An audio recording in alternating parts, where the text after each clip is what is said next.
Je vais vous parler de linguistique et de musique. Là, je suis devant mon piano, je viens de jouer quelque chose, d'improviser.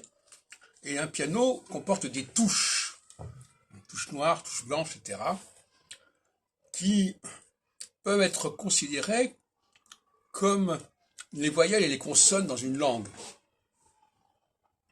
Alors, il y a deux façons de faire de la musique.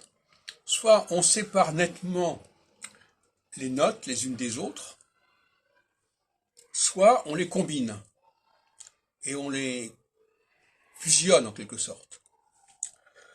Et ça correspond à deux types de musique différentes. Moi, par exemple, je suis pour une musique fusionnante. C'est-à-dire que je joue plusieurs notes à la fois. Je ne joue jamais les notes séparément.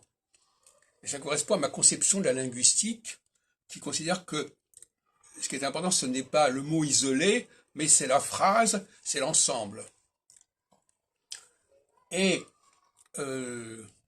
la musique fusionnante sera parfois qualifiée par certains puristes de dissonante.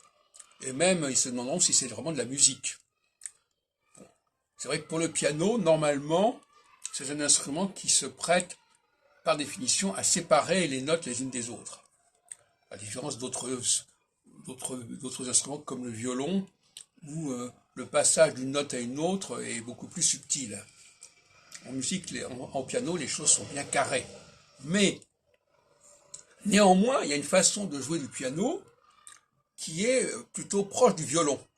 Et justement, on va combiner les notes, on va les fusionner, et notamment, c'est ce qui fait le charme du français, on va combiner des consonnes entre elles, plutôt que de les laisser séparées, de les laisser isolées, et on va combiner également des voyelles entre elles pour produire des sons nouveaux.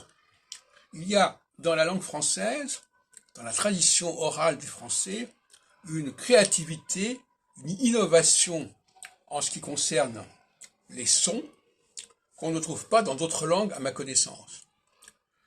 Et d'ailleurs, cette innovation, elle est en partie structurée par la signalisation, par exemple les apostrophes, les accents, etc., mais elle est également libre. C'est-à-dire que chaque locuteur peut combiner d'une certaine manière, peut sauter ou pas une syllabe ou une voyelle, enfin bon, il y a une certaine liberté, une certaine diversité dans la façon de parler le français, qui peut également être un peu dérangeante, parce que le français n'est pas une langue aussi standardisée que d'autres.